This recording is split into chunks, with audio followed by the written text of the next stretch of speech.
Bonjour à tous, il est 9h00. On est sur un Up Café assez génial aujourd'hui sur comment être écolo en famille. Je me présente, je m'appelle Macha Bino, je suis la rédactrice en chef des médias du mouvement Up.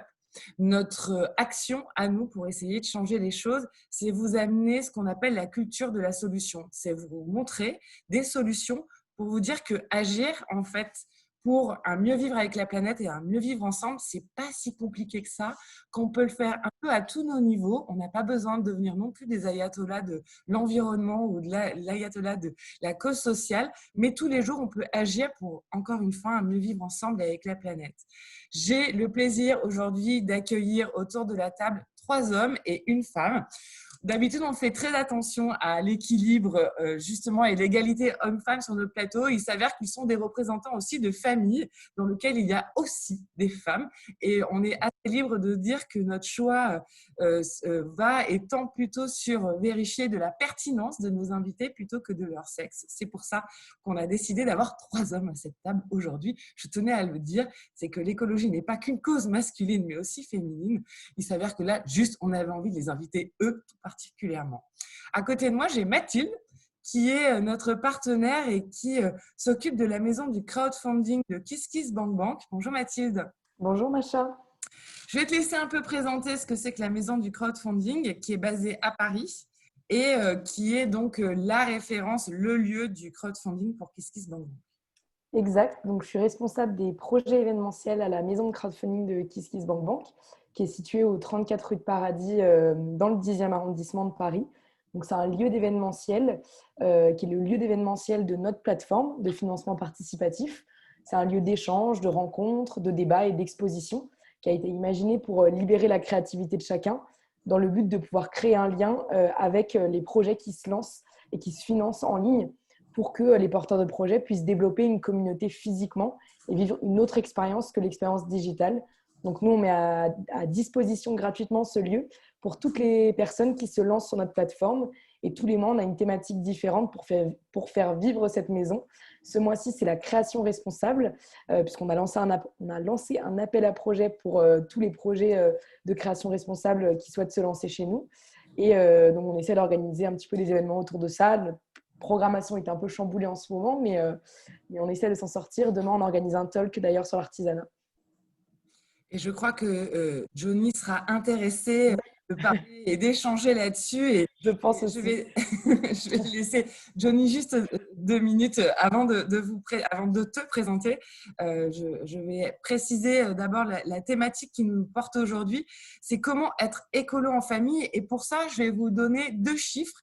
Le premier, c'est que près de 9 parents sur 10 se déclarent être sensibles aux marques responsables, notamment lorsqu'il s'agit de leurs enfants sur les vacances en famille, l'habillement, le matériel scolaire, l'alimentation.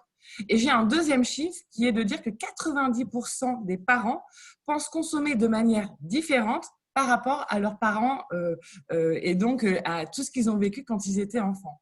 On se dit qu'il y a eu donc un premier changement qui a été mis en place. On va aller vérifier notamment par ton témoignage, Johnny, de ce que c'est que devenir écolo en famille.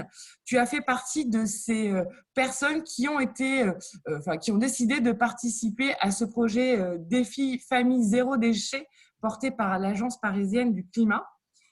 J'ai besoin que tu me dises comment est-ce que tu as fait pour venir et accepter ce challenge-là et qu'est-ce que tu as vécu dans cet échange. Alors, pourquoi j'ai accepté d'abord, j'ai pas accepté tout seul. Tu citais l'existence d'une famille derrière moi. C'est le cas. On a beaucoup discuté. J'ai une petite fille de 4 ans, 3 ans et demi à l'époque, et ma femme. Au sujet de ce défi, on avait envie de changer nos habitudes concrètement de consommation et introduire un petit peu de zéro déchet dans ce que nous avions déjà tenté de mettre en place. Donc, on a eu vent de on a eu vent de ce défi proposé par la mairie et l'agence. Et on a été sélectionné pour participer à un niveau local, c'est-à-dire dans notre quartier, pour faire changer les choses avec un réseau de familles imbriquées avec lesquelles on a travaillé. Et si tu devais te présenter, Johnny, tu mettrais comment je te présente toi et ta famille? Eh bien, écoute, comment est-ce qu'on pourrait faire ça sans tomber dans la généralité? Bon, on est une famille de presque quarantenaires avec une petite fille qui vivons à Paris. donc avec un niveau de vie, je dirais, standard pour la zone. Quoi dire de plus? On avait vraiment envie de changer les choses parce que on subissait plus qu'autre chose notre, notre consommation. Mhm. Et on avait déjà pas mal discuté de tout ça, notamment pour pouvoir gagner un peu d'argent sur ce qu'on dépensait en trop, mais aussi avoir un impact moins fort sur notre environnement. Ça, c'est venu en fait, des conteneurs de poubelles qui étaient en bas de chez nous, sous nos fenêtres, et qu'on voyait grossir au fur et à mesure de la semaine avec plein de trucs tout pourris dedans, et notamment des emballages plastiques à gogo. Et on a commencé par essayer de supprimer ça, ouais, les emballages plastiques. Tu m'amènes la meilleure transition possible pour présenter Jérémy Pichon. Jérémy, il a fait 15 ans, il a écrimé pendant une quinzaine d'années les ONG, notamment environnementales. Et pour ne rien vous cacher, on s'est croisés, nous, dans notre expérience professionnelle, il y a quelques temps déjà chez Surfrider Foundation.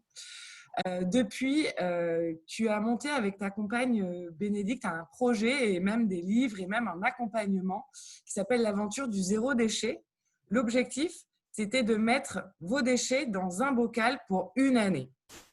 Je te laisse te présenter, Jérémy, et nous dire un peu quelle est l'initiative de départ en fait, de ce projet-là. Et pour faire simple, tu l'as dit, moi j'ai passé quasiment une vingtaine d'années dans les ONG environnementales et humanitaires. J'ai commencé en 98, à l'époque c'était ATTAC, tu te rappelles, pour la taxation financière, c'était un grand moment. J'ai vécu le Grenelle de l'environnement, la Fondation Nicolas Hulot, toutes ces années 2000 magnifiques. Et à l'époque on avait créé Mountain Riders en 2001, sur le même modèle que Surfrider, mais en montagne.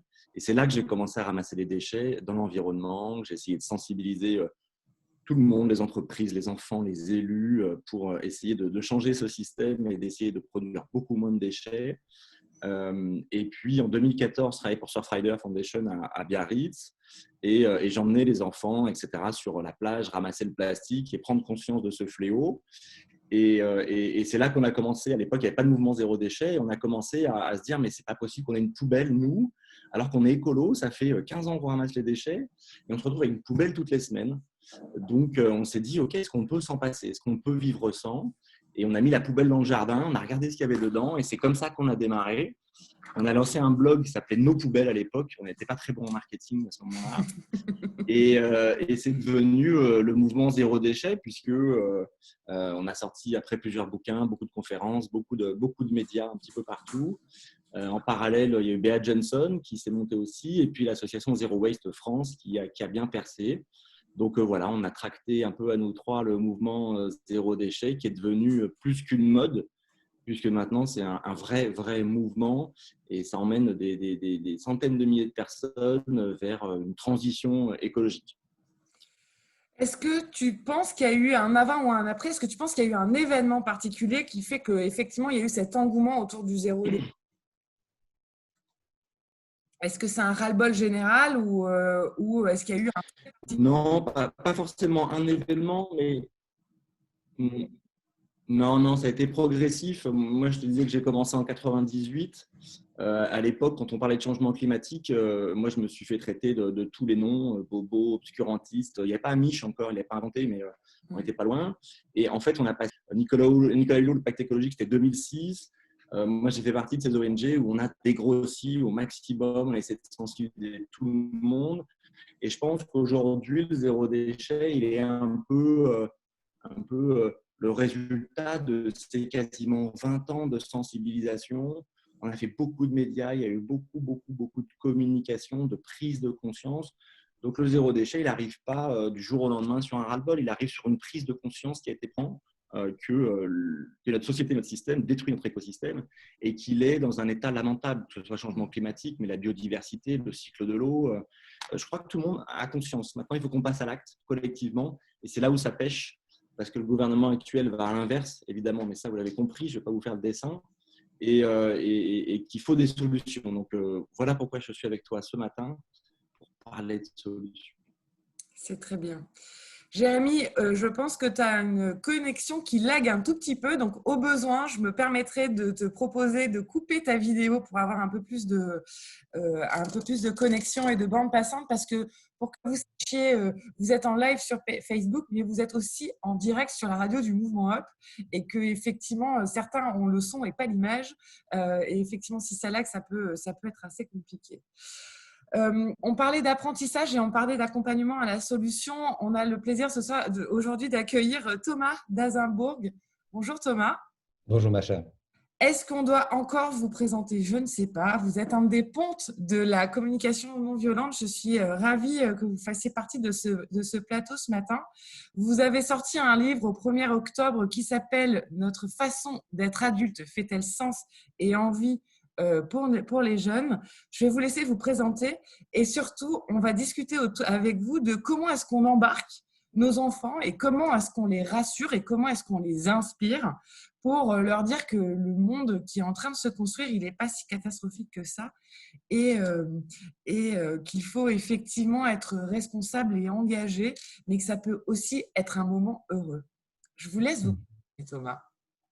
Merci Macha. Vous l'avez dit, j'ai la chance depuis 25 ans d'enseigner une approche de connaissance de soi qui permet la pacification de soi et la pacification des relations avec les autres par la bonne compréhension du fonctionnement de l'humain. Et donc c'est un travail d'écoute et d'empathie qui permet de résoudre énormément de tensions, de conflits, de frictions dans lesquels nous perdons notre énergie et qui également, et ce n'est pas des moindres, nous permet de reclarifier le sens de notre vie. Souvent nous sommes partis dans des copier-coller de comportements automatisés que la société nous propose sans avoir vérifié est-ce que ça fait sens pour moi et est-ce que j'en ai profondément envie, est-ce que ma boussole intérieure me guide vers là ou pas.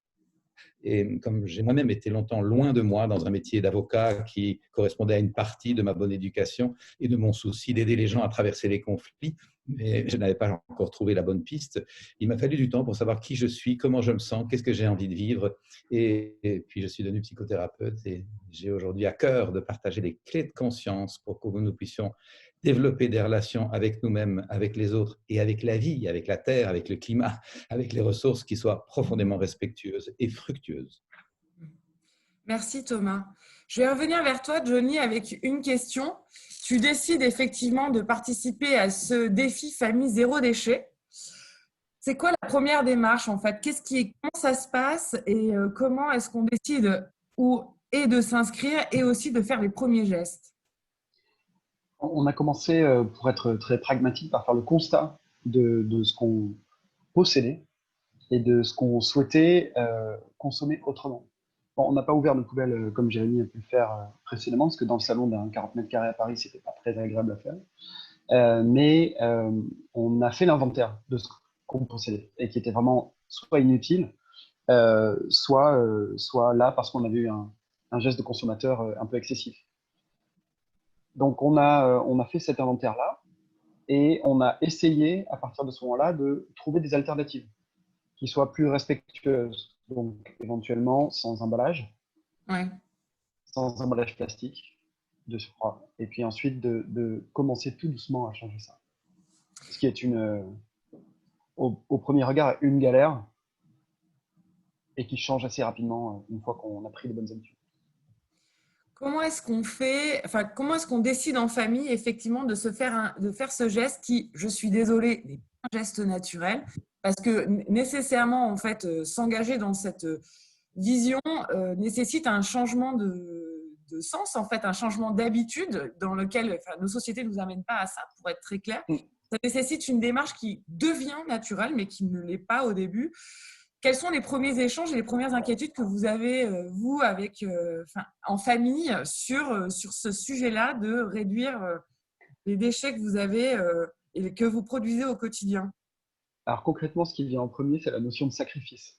Parce qu'on n'est pas tous égaux devant notre consommation. On n'était pas des gros consommateurs au départ, d'objet tech ou de choses comme ça, c'était pas trop notre truc.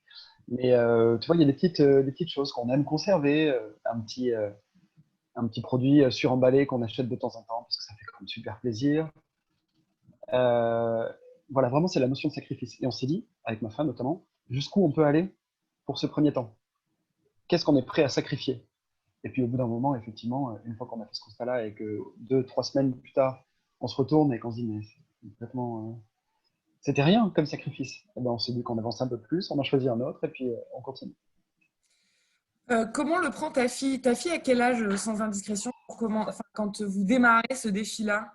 Alors, c'était 3 ans et demi à peu près. 3 ans et demi. Ok. Euh, on avait plutôt de la chance. Elle n'était pas encore en mode jeune, bombardée de publicité, et prête à tout consommer et attirée par les couleurs vives et les trucs en plastoc qui brillent et qui font du bruit. Donc c'était plutôt simple de ce côté-là, parce qu'on l'a tout de suite impliqué dans la démarche. On lui a fait trier sa chambre, par exemple, on a fait regarder les jouets, ce qu'on pouvait donner, ce qu'on pouvait offrir à d'autres enfants qui n'avaient pas forcément ce loisir-là. On l'a emmené au supermarché avec nous aussi régulièrement pour qu'elle remplisse les petits sachets en coton. Bref, on a essayé de lui mettre un peu de démarche, et puis surtout, on a eu un lombricomposteur qui nous a été offert par la mairie de Paris. Et ça, je ne sais pas comment décrire. Pour nous, ça a été l'événement qui a fait basculer le truc. Mm. Moi en tout cas, je me suis vraiment amusé avec le lombricomposteur. On a été à la pêche au verre, on a tenté plein de trucs avec eux. C'était une expérience hyper enrichissante. Et d'ailleurs, tu vois, encore aujourd'hui, quand je descends pour aller donner à manger au verre, elle vient avec moi, on les appelle par leur petit prénom, même s'ils sont des centaines aujourd'hui et qu'on est incapable de les distinguer.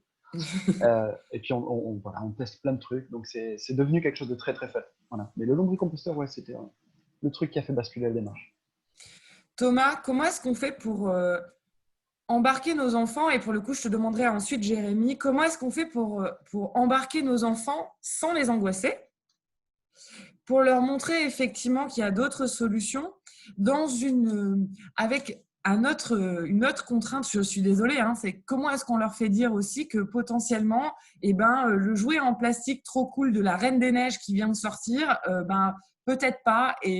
Mais c'est-à-dire comment est-ce qu'on fait pour les rendre responsables sans les exclure d'un groupe qui est quand même l'école dans lequel il faut avoir le dernier jeu, l'élastique ou le jeu de cartes ou voilà, le jeu en plastique qui potentiellement fait un tabac dans les cours de récréation. Comment est-ce qu'on les accompagne là-dessus? Il me semble que c'est en les incluant dans quelque chose qui est plus grand que nous, qui est plus vaste que nous, qui a commencé bien avant, qui terminera bien après si ça termine et qui s'appelle la vie. Et c'est vrai que j'ai la chance d'habiter une très belle campagne, on habite la forêt, et donc la conscience d'être dans un univers magnifique qui mérite de la gratitude, de l'admiration, de l'émerveillement, de la contemplation et bien sûr du soin et de l'attention est une conscience dans laquelle elles ont eu la chance de grandir. Tout le monde n'a pas cette chance-là et je souhaiterais que dans toutes les écoles, on emmène régulièrement les enfants contempler la beauté de la nature et sa complexité pour voir que notre puissance d'humain peut être fatale si nous ne sommes pas vigilants. Et donc, c'est en éveillant la conscience. Donc, ce n'est pas un il faut, tu dois, c'est nous en avons besoin parce que ça fait sens. Et donc, d'amener la notion du sens vraiment et du profond respect.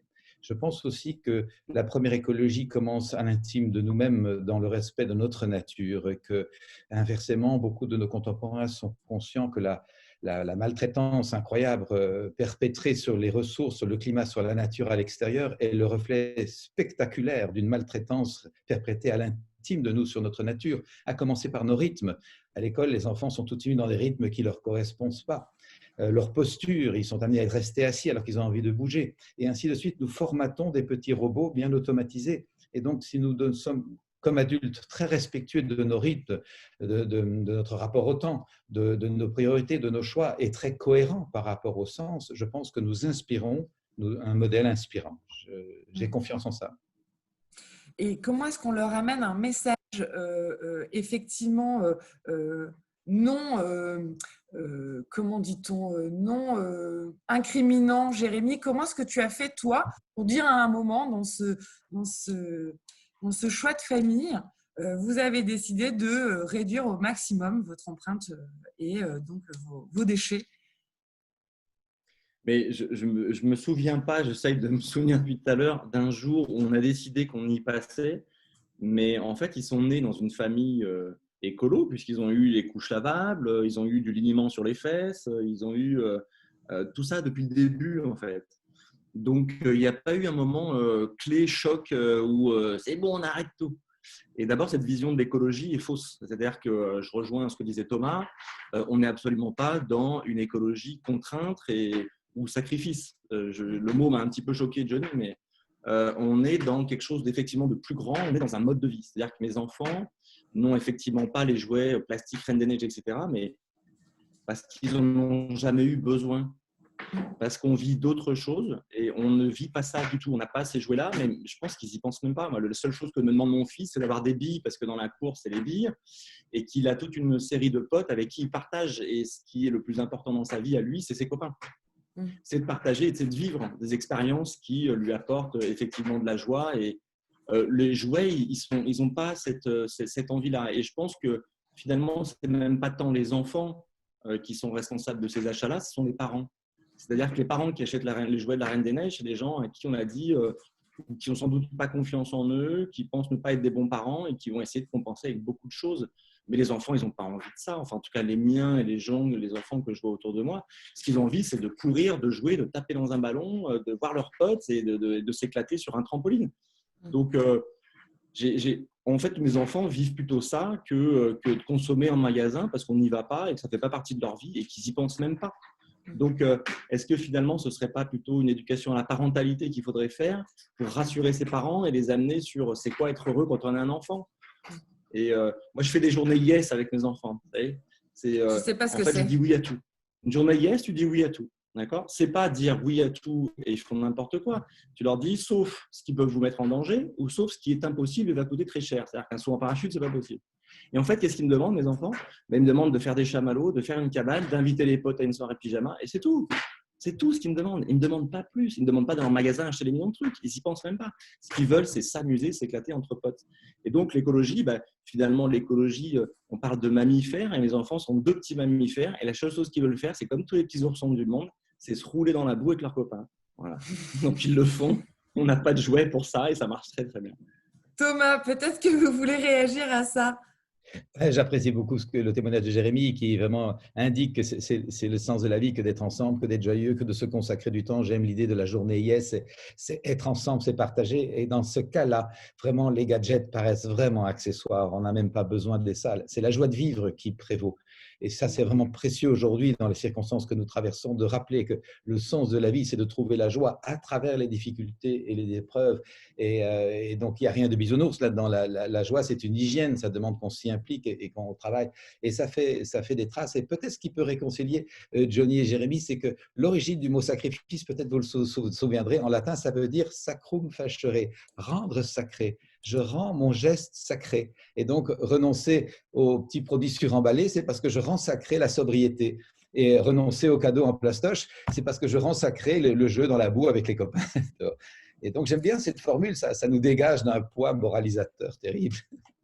Et je vais vous poser une question, je suis désolée, je vais être l'avocat du diable, mais est-ce que c'est compatible avec une vie en ville?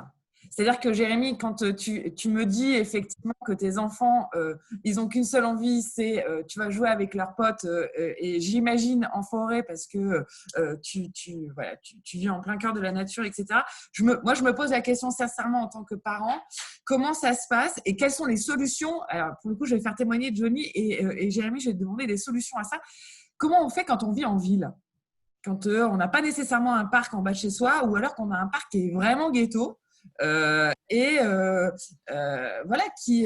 et je pense que ce rapport-là, justement, à la conscience de devenir écolo est beaucoup plus compliqué. Et donc, pour un parent, c'est beaucoup plus compliqué de l'amener à un enfant. Mais c'est mon avis, donc je préfère qu'on échange là-dessus. Johnny, pour commencer. C'est entendu. Écoute, on prend le vélo et on va dans un parc un peu moins ghetto. C'est aussi simple que ça. On se déplace, en fait. On est devenu beaucoup plus nomade que ce qu'on avait l'habitude d'être, tu vois. Métro, on est toujours à l'extérieur, donc on est tous les 3 en vélo et on se déplace énormément. Pas forcément d'ailleurs que dans Paris. Il nous arrive de sortir pour aller dans les bois alentours ou même aller visiter des trucs complètement absurdes pour un Parisien, partir à 60 km en vélo et puis revenir. Bref. Non, on s'éclate beaucoup plus en fait depuis qu'on a entamé cette démarche parce que justement, et je te rejoins Jérémy, son besoin à elle, il n'est pas dans le fait de posséder une poupée, c'est de pouvoir éventuellement discuter avec sa copine, monter sur un truc, faire du toboggan et s'éclater comme une bête au soleil. Donc effectivement, ça c'est quelque chose que nous, on arrive à faire assez facilement. Voilà. On s'échappe très facilement, mais même en bas de chez nous.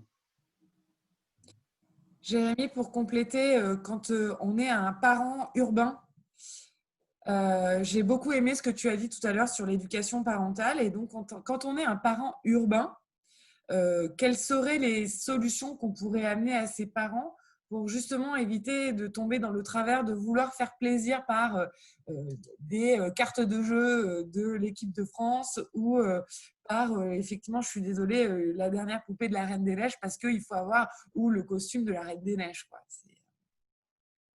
Et ça, c'est ce que je disais tout à l'heure, hein, ces achats-là sont plus pour dire « regarde, je t'aime ».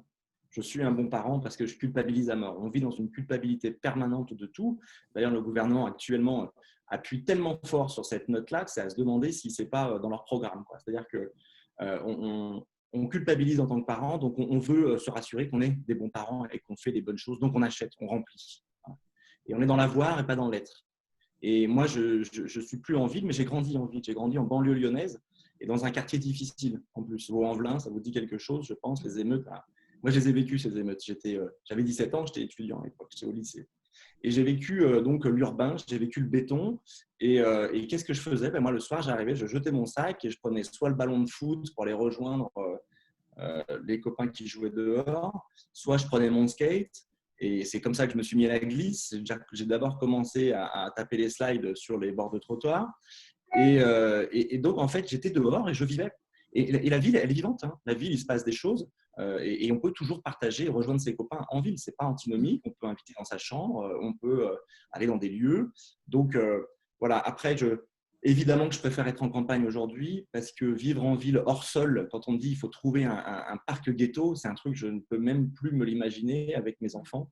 Et d'ailleurs, il y a beaucoup de Parisiens qui viennent chez nous maintenant et qui ne peuvent plus se l'imaginer. Et ça, c'est peut-être l'effet confinement.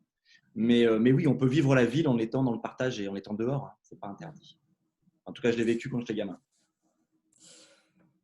Thomas, quand on est parent et quand on est parent d'ado et qu'on décide à un moment de devenir une famille plus écolo, comment est-ce qu'on embarque? Parce que les deux témoignages que l'on a là de Jérémy et de Johnny, les enfants sont ou nés dans une famille écolo ou étaient en bas âge pour la fille de Johnny. Quand on décide d'embarquer avec nous des ados qui sont, sans stéréotyper l'adolescent, qui sont peut-être plus matures et plus conscients des choses, comment est-ce qu'on fait pour embarquer cette tranche d'âge-là, l'adolescent et le jeune adulte, dans cette cause-là, quand jusqu'à présent, ça n'a pas été un sujet? Les témoignages de Johnny et Jérémy sont pour moi très éclairants sur le fait d'avoir réussi à créer du « nous ». Nous sommes très habitués à faire un clivage. Il y a « je »,« me »,« moi », souvent avide et égoïste, et il y a « tu », « toi », vécu comme souvent menaçant parce que tu m'empêches de vivre ce que je voudrais vivre. Et on a complètement oublié le nous fondamental pour l'humanité, le nous tribal, le nous qui fait qu'on a grandi ensemble parce qu'on a besoin d'entraide et de compassion pour apprendre à traverser les difficultés. Eh bien, la clé, c'est dans une famille d'apprendre à créer du nous, et ça demande de nouveau, comme Jérémy et Johnny en ont témoigné, du temps ensemble et du temps profondément joyeux, heureux, dévoué, qui indique que l'essentiel de nos plaisirs, c'est le vivre ensemble. C'est l'enfant qui gambade avec ses copains, c'est la partie de foot, c'est grimper dans l'arbre, c'est conduire une cabane, c'est traverser une petite rivière. Enfin, c'est l'entraide et le fait d'être ensemble, c'est ça la vraie joie. Et donc, je vois que les familles dans lesquelles le nous est très important, on fait les choses ensemble, on se concerte, on partage, on accueille les tristesses, les doutes, les peurs dans une écoute bienveillante sans vouloir tout résoudre, on accueille aussi les joies, on célèbre les succès, et donc on crée vraiment une tribu joyeuse. Les valeurs émergent très souvent et convergent. Et donc, ça devient une évidence que si on partage toutes ces valeurs de vivre ensemble, on veut les étendre autour de nous dans la communauté humaine. Et les enjeux écologiques deviennent une conséquence de la joie de bien vivre ensemble et de bien respecter la vie dans tous ses états. Et donc, ça demande d'avoir vraiment quitté les fonctionnements automatisés dans lesquels, malheureusement, nos sociétés nous ont amenés, mais par rapport auxquels nous avons vraiment un pouvoir de transformation. Ça, c'est évidemment l'essentiel de mon travail, c'est d'indiquer aux personnes, nous avons un pouvoir de nous changer et de changer notre façon d'être au monde, et donc notre petit monde autour de nous, pas le grand monde, mais qui a un pouvoir de transformation qui est aussi considérable, qu'ignorer la plupart du temps. Et les témoignages que l'on vient d'entendre nous montrent qu'on peut changer les choses si on le veut. Mais ce n'est pas toujours simple, ça demande une implication, ça demande un choix, donc certains renoncements, donc une certaine capacité à faire des deuils. Si on ouvre une porte, on renonce à l'autre. Ça, ce sont des apprentissages à faire. Jérémy, j'ai une question qui fâche encore. est-ce que c'est une question d'argent? Mais non, tu le sais bien, avec le zéro déchet, on gagne de l'argent. J'explique dans mes conférences, tu sais, j'explique tout le temps le rapport entre le temps et l'argent, parce qu'on en parle du temps et Thomas a raison. Les winners et justement cette société qui nous fait de nous des petits robots, comme ils ont fait de nos enfants à l'école, 8 heures par jour assis, nous dit que le temps, c'est de l'argent. D'accord? Ça, c'est les winners, hein, c'est la win, c'est le capitalisme. Et j'explique dans mes conférences que non, c'est l'inverse en fait. L'argent, c'est du temps. C'est-à-dire que si tu veux l'argent sur ton compte, il va falloir passer du temps au travail. Si tu dépenses moins, si tu arrêtes de consommer, de te remplir de tous ces objets qui ne servent à rien à part encombrer ta maison, en fait, tu vas dépenser moins d'argent. Le zéro déchet, on a dépensé moins 30% sur notre budget familial annuel en 3 ans.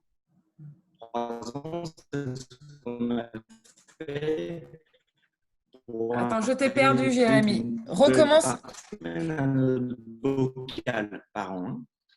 Et on dépense. Jérémy, il faudrait que tu me J'arrête redonnes. Ouais, et il faudrait que tu me redonnes les chiffres que tu viens de nous donner parce que je ne les ai pas. D'accord. Entendez. Donc, je redis.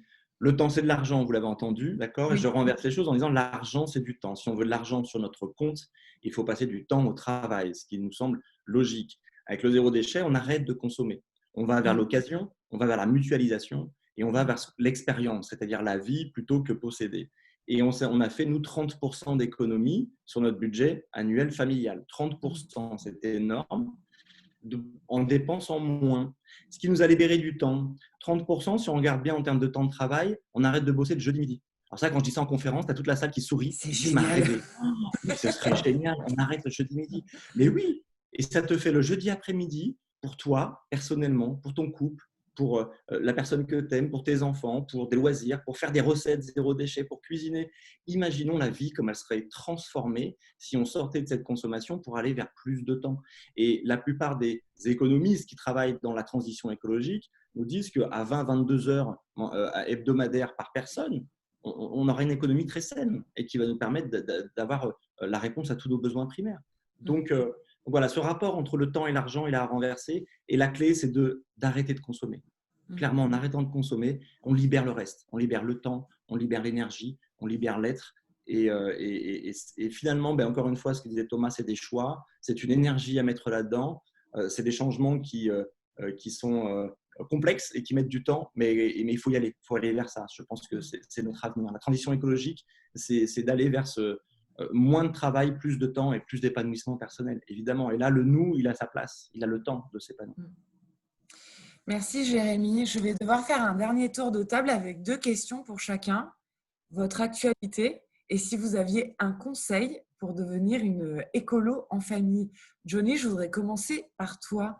Est-ce que tu as une actualité et un sujet que tu voudrais présenter à notre communauté? Et aussi, quel est ton conseil pour devenir écolo en famille? Alors, actualité, je crois qu'on est bien bombardé. La mienne est tout à fait standard. Voilà, on va continuer notre petit chemin. Un conseil, faire le truc ensemble. Il faut encore raisonner un peu avec ce que disent Thomas et Jérémy. C'est hyper important de le faire en groupe pour se nourrir de l'énergie des autres, mais aussi pouvoir porter ensemble quelque chose qui a du sens. Faire sens ensemble. Merci, Johnny. Jérémy, si tu avais une actu et un conseil, je sais que tu étais en conférence hier soir. Peut-être que tu continues la tournée ces prochains jours et qu'on peut venir te rencontrer. Donc, tu as peut-être une autre actualité à nous présenter. Alors, j'ai plein d'actu, comme toujours, je fais des millions de projets, mais voilà, ça fait 4 ans et demi que je tourne en conf et là, j'arrête à la fin de l'année parce que j'ai fait quasiment 300 dates un petit peu partout dans le monde et en Europe, donc je suis un peu fatigué. Et puis, il faut que je tourne la page. Donc, la première chose. La deuxième chose, c'est que j'essaie d'écrire un livre sur l'arnaque que nous vivons aujourd'hui, qui s'appelle le Covid, avec ses ressorts économiques et politiques. Et que je bataille avec mon éditeur qui a un peu peur, puisque tout le monde a peur, de toute façon, maintenant. On n'a plus le droit de s'exprimer, malheureusement. Et puis, mon actu perso, c'est que je suis en reconversion, donc je suis en formation en œnologie à Bordeaux, à la fac. Et que j'ai fait mon premier vin, mon premier assemblage il y a 15 jours et qui est absolument extraordinaire. Je te le ferai goûter, machin. Voilà. Et puis, si j'ai un conseil à donner, c'est de ne pas donner de conseils aux autres. Voilà. C'est la base de la relation humaine. On ne donne pas de conseils à ceux qui ne vont pas demander. Ça, c'est un prof de management que j'avais en humanitaire qui me disait, Jérémy, arrête de donner les conseils. Effectivement, les écolos, souvent, on dit, tu ne devrais pas faire ci, pas faire ça. Donc, faites pour vous, comme fait Johnny avec sa famille, faites-le le mieux possible, soyez le plus fort possible dans ce que vous faites. Et si les gens veulent un conseil, ils viendront vous le demander parce que vous rayonnez, parce que vous êtes bon. Et là, vous pouvez donner votre conseil. Voilà. Donc, je n'ai aucun conseil à donner si ce n'est de vous écouter. Merci, Jérémy. Thomas. Alors, Thomas, je vous ai vu il n'y a pas très longtemps. Ça, c'est dans votre actu, dans un documentaire qui a notamment été réalisé par Valérie Zoido. On va en parler juste après. Je vous laisse d'abord donner un conseil. Mais je rejoins l'idée de Jérémy que je ne donne des conseils qu'aux personnes qui me le demandent en 3 exemplaires et pas recommandés. Parce que ça leur demande d'abord d'avoir cherché en eux leur puissance de résolution. Peut-être juste une proposition, ce n'est pas un conseil, mais commencez chaque journée par avoir de la gratitude pour le fait que vous vous levez, que vous êtes en vie, que vous respirez, pour la plupart d'entre nous sans assistance, sans aide, et que donc vous êtes autonome, vous êtes en santé pour la plupart d'entre nous. Bien sûr, il y a des personnes qui ne se lèvent pas et qui ont besoin d'aide, mais la grande majorité est quand même en santé. Et je vois dans mon travail que tellement de gens n'ont aucune attention pour le vivant en eux, n'écoutent jamais leur cœur battre, n'écoutent pas leur souffle, leur respiration, et prennent tout ça pour acquis, alors qu'on le sait avec l'enjeu sanitaire d'aujourd'hui, le souffle et la respiration, ce n'est pas acquis, ça peut se détériorer. Si chacun s'enchantait chaque matin d'être vivant, de respirer tout seul, de contempler la lumière, même s'il y a des nuages par la fenêtre, et de réaliser je vois, je vis, je suis vivant, eh bien je pense que notre rapport à la vie et au vivant en serait complètement transformé. Nous avons besoin de sortir de cette espèce de léthargie qui nous fait nous plaindre de ce qui ne va pas et avoir une sorte de goût du drame et de la tragédie. J'appelle ça dans mon travail la culture du malheur. Et dans mon dernier livre, j'en parle comme un des pièges autobloquants qui nous empêchent notre croissance individuelle et collective. Nous avons besoin de sortir de la culture du malheur et d'apprendre la culture de l'enchantement, la collaboration, la convivialité, la joie d'être ensemble. Et ça se travaille parce que ce n'est pas toujours des jours faciles que de rester joyeux, mais je pense que c'est vraiment salutaire pour traverser les périodes difficiles comme aujourd'hui. Et c'est le sens du documentaire dont… Exactement. Et je vous conseille à tous, qui est une respiration qui fait vraiment du bien parce qu'il y a de la joie. Et ça fait énormément de bien. Sachez qu'on vous le postera parce que c'est en libre écoute et libre sur YouTube, et on vous le postera sur la page du Mouvement Up pour que tout le monde y ait accès. Mathilde, une actu pour KissKissBankBank. Une actu, eh bien, actuellement, il y a en campagne sur notre site, une campagne qui s'appelle Be Home, adopte des abeilles sauvages. C'est pas forcément une astuce zéro déchet, mais je pense que c'est aussi une action assez écologique quand même que de préserver les abeilles. Donc là, c'est un projet lyonnais. On vous propose d'accueillir une petite cabane qui ressemble à peu près qui est la taille d'un mangeoire d'oiseaux, où on peut adopter des abeilles sauvages qui viendront faire leur petite vie, polliniser les fleurs autour de nous. Et l'avantage de ces abeilles, c'est qu'elles ne piquent pas. Donc, on peut les avoir sur notre balcon très facilement. Et c'est de nouveaux animaux de compagnie, en fait. Elles sont très tranquilles. L'idée, c'est de les laisser faire leur vie. Et donc, ça coûte 59 €. C'est sur actuellement notre site. Et l'autre projet qui peut être intéressant, c'est le projet 900.care. Eux, ils avaient pour objectif 300 préventes et ils en sont à 54 000. Et c'est des projets de salle de bain à recharger. Donc, vous ne jetez plus vos emballages plastiques et vous achetez juste des recharges. Voilà. Donc, ça peut être des petites astuces. Je pense que c'est comme ça qu'il faut démarrer, avec des petits gestes quand on a peur de faire les gros pas. Moi, c'est ce que j'ai fait. Je commence avec des petits trucs dans ma salle de bain. Et j'espère après pouvoir grandir mes astuces. Merci Mathilde.